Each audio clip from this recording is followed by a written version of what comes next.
அம்மா நிர்மலா குழந்தைலாம் வர போறாங்கடா. அப்படியா? சந்தோஷம். அப்புறம் நம்ம விழுப்புரம் பார்ட்டி அந்த முருகேசன் பேர் எழுதிருக்கியா பாரு. ஆஹா, விட்டு போச்சு. அவர் வீட்டு விசேஷத்துக்கெல்லாம் நம்மளை தவறாம கூப்பிடுறாரா. ஆமாண்ணே.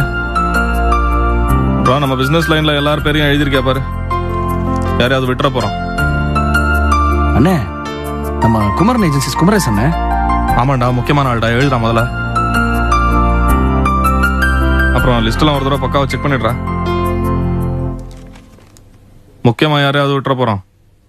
பிசினஸ் சைட்ல காய்கறி, லாரி ஆபீஸ், மற்ற போக்குவரத்துகள் எல்லாத்தையும் சேர்த்து பார்த்தா கூட எனக்கு தெரிஞ்ச எதுவும் விட்டு போல. எல்லாமே இருக்கு. நம்ம சொந்தக்காரங்க திருச்சி சேலம் பக்கம் எல்லாம் இருக்காங்களே, அதெல்லாம் செக் பண்ணிடு. நம்ம சொந்தக்காரங்க யாரும் விட்டு போல. என்னடா இழுக்கிற? இது முழுமையான லிஸ்ட் இல்லைண்ணே. யாரும் விட்டு போகலன்ற அப்புறம் முழுமையான லிஸ்ட் இல்லைங்கிற ஏனே? நம்ம வகைற சொந்தக்காரங்களை விட அன்னி சைட்ல உள்ள சொந்தக்காரங்க தான் அதிகம். அவங்க யார் பேருமே இந்த லிஸ்ட்ல இல்ல. அப்புறம் எப்படின்னு இது முழுமையான லிஸ்ட் ஆகும்? நினைச்சேன்டா, நினைச்சேன். நீ அங்க சுத்தி இங்க தான் வருவேன்னு எனக்கு நல்லா தெரியும். சரி, இருக்கட்டும். இப்ப நம்ம அவங்களை எல்லாம் கூப்பிட வேண்டாமா? கூப்பிட வேண்டாம் தான் நான் நினைக்கிறேன். ஏன்? எதுக்காக இந்த பிடிவாதம்? நம்ம வகைரால் உள்ள சொந்தக்காரங்க எல்லாருமே ஏதோ 4 கிழமை விசேஷம்னா வந்து ஒரு 5 நிமிஷம் தலையை காட்டிட்டு போறவங்க. அதுலயும் பாதி பேர் யாரு என்னங்கிற விவரம் எனக்கே சரியா தெரியாது. அன்னி சைட்ல அப்படியா? சிதம்பரம் மாமா தொடங்கி போஸ் அண்ணன் கோபி வரைக்கும் அத்தனை பேரும் எவ்வளவோ சந்தர்ப்பங்கள்ல எவ்வளவோ தூரம் நமக்கு சப்போர்ட்டா இருந்திருக்காங்க. நமக்கு ஒரு பிரச்சனைனா உடனடியே ஓடி வந்திருக்காங்க. அவங்களெல்லாம் ஒதுக்குறது எனக்கு சரின்னு படலண்ணே. நீ சொல்றதெல்லாம் பழைய கதைடா. அதான் 5 வருஷமா அவங்க சகவாசமா வேண்டான்னு ஒதுங்கி இருக்கோம்ல. இப்போ திடீர்னு ஒட்டணும்னு என்ன அவசியம் இருக்கு? அண்ணே, 5-6 வருஷமா நம்ம வீட்லயும் சரி அவங்க வீட்லயும் சரி பெரிய அளவுல எந்த ஒரு ஃபங்க்ஷனும் வரல. இப்ப நம்ம வீட்ல பெரிய அளவுல ஒரு கிரகப்பிரவேசம் வச்சிருக்கோம். இதுக்கு அவங்கள ஒதுக்குறது ஏதோ திட்டம் போட்டு அவங்கள அவமானப்படுத்துற மாதிரி இருக்கு. நல்லது கெட்டதுன்னா வந்து சபை நிறைஞ்சு நிக்கிறவன் பேர் தானே சொந்தக்காரன். நேத்து பிசினஸ்ல பழக்கமானவனுக்குலாம் நம்ம பத்திரிக்கை வச்சிருக்கோம். அப்படி இருக்கும்போது அண்ணிய பெத்தவரு, அவங்க கூட பிறந்தவங்க, அவங்களெல்லாம் ஒதுக்குனா அண்ணி மனசு எந்த அளவுக்கு வேதனைப்படும் யோசிச்சு பாத்தீங்களா? நல்ல காரியம் பேசிட்டு இருக்கும்போது இந்த மாதிரி எரிச்சல் எல்லாம் கிளப்பாத. என் மனசுல என்ன இருக்குன்னு தெரிஞ்சுக்கிட்டு என்ன சீன்ற வேலை எல்லாம் வச்சுக்காதரா. அதுவும் அவங்க யாரும் இந்த பக்கம் எட்டி பார்க்க கூடாதுன்னு சொல்லிட்டு இருக்கேன்ல. எனக்கும் தெரியும்னே. நானும் அவங்க தினம் இங்க வந்து கொலாவணும் உறவாடணும்னு சொல்லல. அது நடக்கவும் நடக்காதுங்கிறது எனக்கு தெரியும். ஆனா இந்த மாதிரி 4 கிழமை விசேஷங்களுக்கெல்லாம் அவங்களை கண்டிப்பா கூப்பிட்டு தான் ஆகணும். அவங்களும் வந்து போயிட்டு தான் இருக்கணும். அதுதான் நமக்கும் மரியாதை, அவங்களுக்கும் கௌரவம். அதை புரிஞ்சுக்கங்க. சரி, உன் பேச்சு படியே வரேன். இது நம்ம வீட்டுல நடக்க போற பெரிய விசேஷம். இதுக்கு உங்க அண்ணியோட வீட்டுக்காரங்க வந்தே ஆகணும், அப்படிதான் நான் சொல்றேன். உனக்கு ஒரு விஷயம் தெரியுமா? பவானிக்கு கல்யாணம் பேசுறாங்களாம். நல்ல சம்பந்தமா. மாப்பிள்ள சிங்கப்பூரா.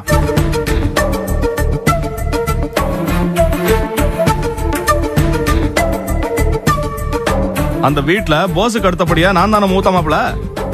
பவானிக்கு சம்பந்தம் பேசுறத பத்தி என்கிட்ட ஒரு வார்த்தை சொல்லக்கூடாது.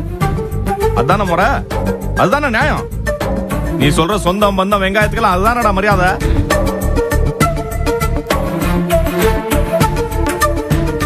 யாரோ 3வது மனுஷன் சொல்லி அதை நான் கேள்விப்படுறேன். நம்ம சரோ புருஷனாச்சே, நம்ம வீட்டு மாப்பிள்ளையாச்சேன்னு என்கிட்ட ஒரு வார்த்தை சொல்ல வேண்டாம், யோசனை கேட்க வேண்டாம். அடா, அவங்களே என்ன இந்த அளவுக்கு ஒதுக்கி வச்சு காரியங்களை பண்ணும்போது இன்னைக்கு நான் இருக்கிற நிலைமைக்கும் அந்தஸ்துக்கும் நான் ஏன்டா மேல விழுந்துட்டு போனோம்? முடியாதுடா, அவங்களை கூப்பிட முடியாதுடா. இதுதான் என்னோட முடிவு, தீர்மானம். இனிமே இதை பத்தி ஒரு வார்த்தை பேசாத.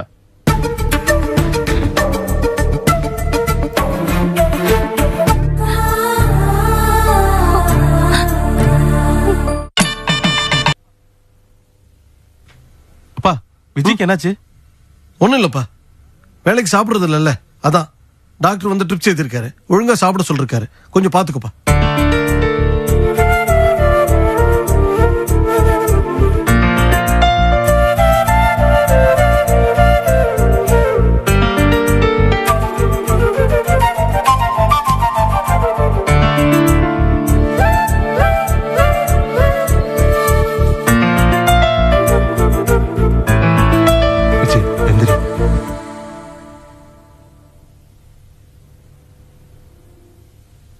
என்ன இது விஜய்?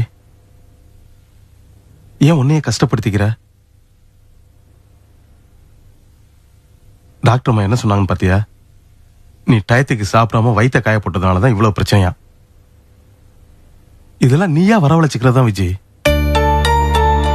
இப்ப என்ன பண்ண சொல்றீங்க? இதெல்லாம் கொஞ்சம் மாத்திக்கணும் விஜய். எதெல்லாம்? கோவப்படுறத, படபடன்னு பேசுறத, எரிஞ்சு விடுறத, இப்படி பிடிவாதம் பிடிக்கிறத, இதெல்லாம் மாத்திக்கணும் விஜய். நம்ம வாழ்க்கை பிரச்சனை இல்லாம போயிட்டு இருக்கு. இதுல நீயே என் பிரச்சனை இழுத்து விட்டுக்கிற. ஆமா, வாய் கிழியே பேசுங்க. எனக்கு பிடிச்சத, நான் விருப்பப்படுறத எதையுமே செய்ய மாட்டேங்கிறீங்க. பேச ஆரம்பிச்சா வாய் அடைச்சிடுறீங்க. வேற நான் எப்படிதான் இருப்பேன்? என்ன விஜய் இப்படிலாம் பேசுற? நீ பிடிக்கிற பிடிவாதத்துக்கு நான் ஓகேன்னு சொன்னாக்க சந்தோஷமா சிரிச்ச முகத்தோட இருப்ப. இல்லைன்னா மூஞ்சியை தூக்கி வச்சிட்டு இருப்ப. அப்படித்தானே? நீங்க தான் புரியாம பேசிட்டு இருக்கீங்க. எனக்குன்னு ஒரு விருப்பம் இருக்கு, அதை மதிக்கணும்னு உங்களுக்கு தோணவே இல்லையா? விஜய், உன்னோட விருப்பம் நல்ல விருப்பமா இருந்துச்சா அதை தலையில தூக்கி வச்சுட்டு ஆரவே நான் தான். ஆனா நீ இந்த குடும்பத்தை விட்டு தனியா போன்னு ஆசைப்படுற. இதுக்கு நான் எப்படி ஒத்துக்க முடியும்? என்ன பெரிய குடும்பமோ எனக்கு ஒண்ணுமே புரியல. யார்கிட்டயுமே நல்ல எண்ணமே கிடையாது. எல்லார்கிட்டயும் பொறாம தான் இருக்கு. என் பிள்ளைய கரிச்சு கொட்டிட்டு இருக்காங்க. இதுல இருந்து விலகணும்னு உப்பு போட்டு திங்கிற எல்லாருக்குமே தோணும். நீங்க ஒரு ஆளுதான் உலகத்திலேயே இப்படி சாணி உருண்ட மாதிரி இருக்கீங்க. உன்னை பேசி திருத்தவே முடியாது விஜய். மாமா வாங்க. மாமா வாங்கப்பா.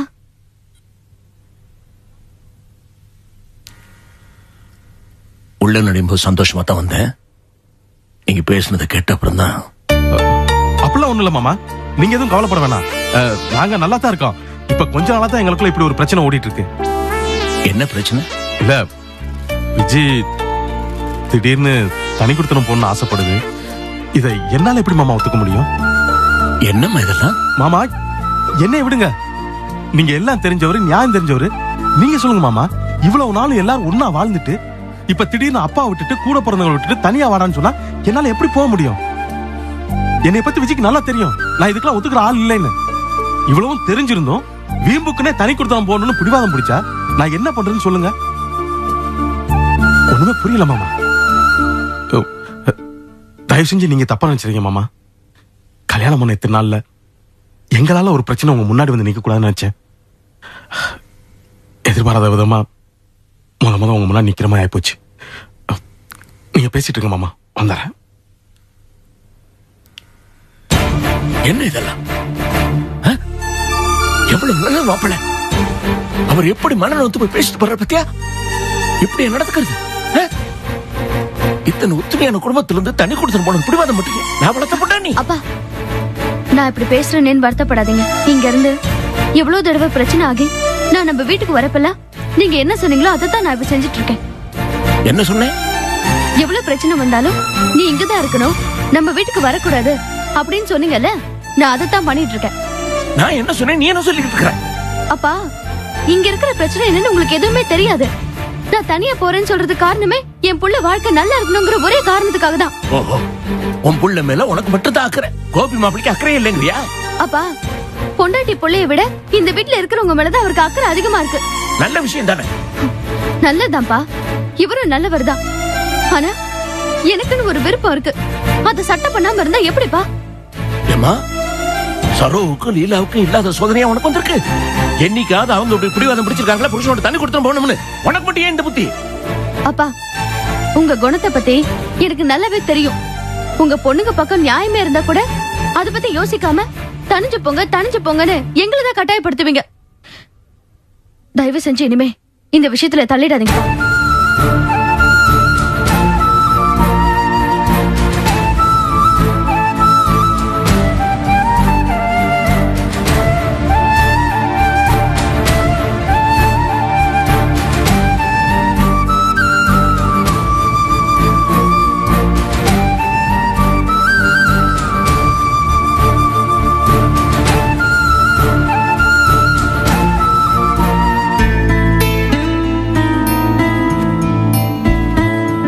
ஹாய் பவானி. ஹாய். நீ பண்றது உனக்கே நியாயமா இருக்கா? இப்ப நான் துணி மடிக்கிறதுல அப்படி என்ன அநியாயத்தை கண்டுட்டீங்க? உனக்கு நான் எனக்கு நீன்னு முடிவாயிடுச்சு. கல்யாண தேதியை வச்சுக்கிறதுலாம் பாக்கி இருக்கு. சரி, அதுக்கு என்ன? என்ன அதுக்கு என்னவா? இது பாரு, எனக்காவது நீ நானும் சேர்ந்து வெளியே சுத்தி இருக்கமா? இது அநியாயம் இல்ல? ஓஹோ, அப்போ சாரும் நாங்களும் ஒன்னா சேர்ந்து ஜாலியா வெளியே சுத்தணும், இதான் சாரோட வாழ்க்கை லட்சியம், அப்படிதானே? என்ன கிழவி மாதிரி பேசிட்டு இருக்க? என்ன வயசாச்சு உனக்கு? இப்ப இந்த வயசுக்குன்னு சில சந்தோஷங்கள் இருக்கு. கல்யாணத்துக்கு முன்னாடி நீ நானும் சேர்ந்து வெளியே சந்தோஷமா சுத்தணும். பெரிய அனுபவஸ்தர் மாதிரி பேசுறீங்க. ஆமா, அனுபவம் தான். எத்தனை பொண்ணுங்க என்கிட்ட ஆசைப்பட்டாங்க தெரியுமா, வெளியே சேர்ந்து சுத்தலாம்னு சொல்லி. ஆனா நான் எதுக்குமே ஒத்துக்கல பவானி. ஏன் தெரியுமா, மனசுக்கு பிடிச்சவங்களோட சேர்ந்து சுத்தணும், அது மட்டும்தான். ஹர்ஷா, இப்ப கூட ஒண்ணும் கெட்டு போயில. உங்க மனசுக்கு யாரு பிடிச்சிருக்கோ அவங்களோட சேர்ந்து சுத்தலாம். No objection. என்ன பார்த்தா அப்படியே தெரியுது? பொண்ணுங்க பின்னாடி சுத்துற மாதிரியா தெரியுது? நீ என் கூட வந்தனா சந்தோஷப்படுவேன், இல்லன்னா நோ ப்ராப்ளம். ஓகே. அப்போ நான் வரலனா நீங்க யாரு கூடயும் வெளியே போக மாட்டீங்க? கண்டிப்பா போக மாட்டேன். No problem. ஓகே, இன்னைக்கு வேண்டாம், இன்னொரு நாள் வெளியே போலாம். நிஜமாவா? கண்டிப்பா போலாம். Thank you thank you Bhavani. புடவை நான் வேணா ஐயோ மடிச்சு இல்ல இல்ல, வேணாம் நான் பாத்துக்கிறேன். இந்தாங்க. Okay sir. இதான் போர்டுல வரணும். ராஜம் இல்லம். சரி. இதான் பளிச்சுன்னு இருக்கணும் வீட்லயே. சரி சார். நீங்க என்ன மெட்டீரியல் வேணா யூஸ் பண்ணுங்க, அதை பத்தி எனக்கு கவலை கிடையாது. நீங்க கிரானைட் வேணா யூஸ் பண்ணுங்க, இல்ல மெட்டல்ல கூட பண்ணுங்க. சரிங்க. ஆனா இதுதான் பளிச்சுன்னு பெருசா இருக்கணும். நான் பண்ணி தரேன். பிரமாதமா இருக்கும், பாருங்க நீங்க. எப்படி இருக்கணும்னா, ரோட்ல போறவங்க ஒரு நிமிஷம் நின்னு பார்த்துட்டு போகணும், அந்த அளவுக்கு இருக்கணும். சரிங்க. பணத்தை பத்தி நீங்க கவலைப்படாதீங்க. எனக்கு திருப்தி ஆகிற மாதிரி நீங்க பண்ணி கொடுத்துட்டீங்கன்னா, நீங்க எதிர்பார்த்ததை விட நான் அதிகமா பணம் தரேன். நான் பண்ணி தரேன், பாருங்க. சாம்பிள் நல்லாவே இருக்கும், பிரமாதமா இருக்கும். நீங்க இன்னொரு வாட்டி பாருங்க நீங்க. வரமா.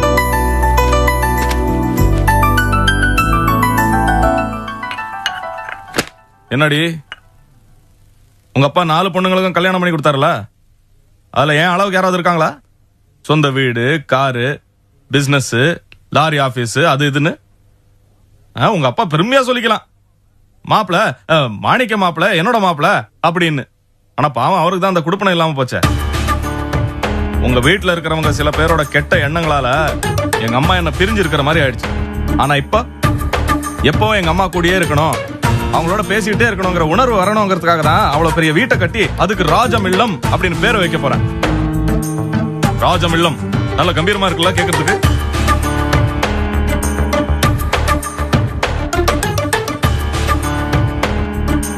செல்வம், அவளுக்கு என் பேச்சு புரியலன்னு நினைக்கிறேன். நீ சொல்லுடா, அவங்க வீட்டு மாப்பிள்ளைங்கள்ல என்னை விட வசதியா யாரடா இருக்காங்க சொல்லு. உங்ககிட்ட நிறைய பணம் இருக்கலானே, ஆனா எல்லாருக்கும் கொட்டி கொட்டி கொடுக்கறதுக்கு போசனுங்கிட்ட நிறைய பாசம் இருக்கு. உதவின்னு யார் வந்து கேட்டாலும் தயங்காம செய்யறதுக்கு நல்ல மனசும் அக்கறையும் கோபிக்கிட்ட இருக்கு. இதையெல்லாம் வச்சு பார்க்கும்போது அவங்க 2 பேரும் நிச்சயமா உங்களை விட பெரியவங்க தாங்க. தப்பா எடுத்துக்காதீங்க.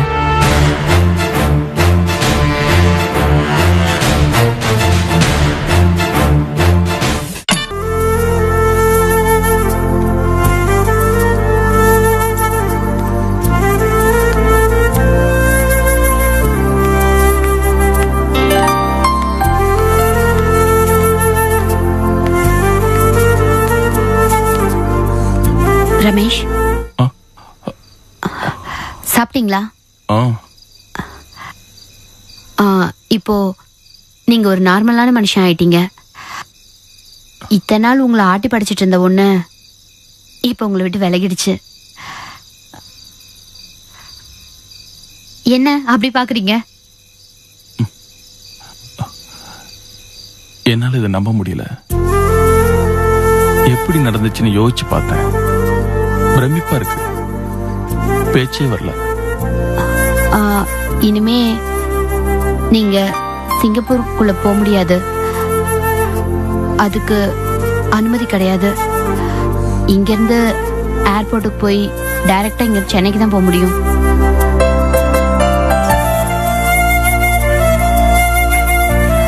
நிர்மலா, நீங்க எனக்கு பண்ணியிருக்கிறத வெறும் உதவின்னு என்னால சொல்ல முடியாது. என் வாழ்க்கையை திருப்பி கொடுத்திருக்கீங்க. அதனால வெறும் வார்த்தையா என்னால நன்றின்னு சொல்ல முடியல. நன்றிக்கு மேல ஒரு உணர்வு.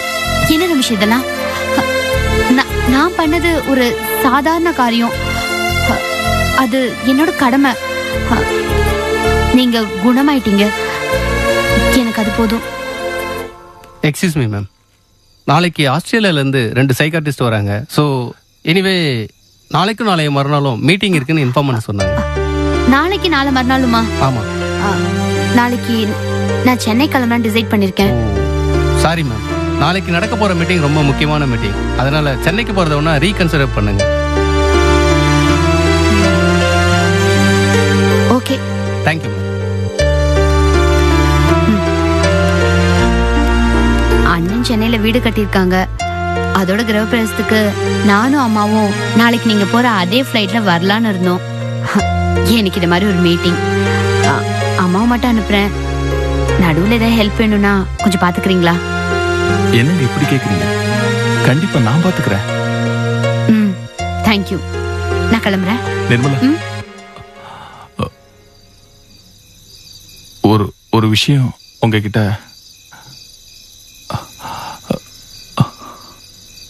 பேசவே தயக்கமா இருக்கு.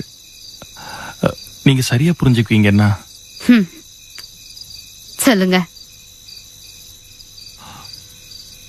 நிர்மலா, நான் ஆரம்ப காலத்தை நினைச்சு பார்த்தேன். நான் உங்களுக்கு நிறைய அநியாயம் பண்ணிருக்கேன். ஆனா அதையெல்லாம் துளி கூட மனசுல வச்சுக்காம நீங்க இன்னைக்கு என்னை மீட்டெடுத்திருக்கீங்க. உங்களால இன்னைக்கு நான் புதுசா பிறந்திருக்கேன். இதுக்கு நான் என்ன கைமாறு செய்ய போறேன்னு யோசிச்சு பார்த்தா ஒன்னே ஒண்ணுதான் தோணுது. உங்களால கிடைச்ச இந்த வாழ்க்கையில நீங்க அனுமதிச்சீங்கன்னா, உங்களுக்கு சம்மதம்னா, ஒரு நண்பனா, நல்ல துணையா, உங்க குழந்தைக்கு நல்ல தகப்பனா நான் இருக்கலாமா?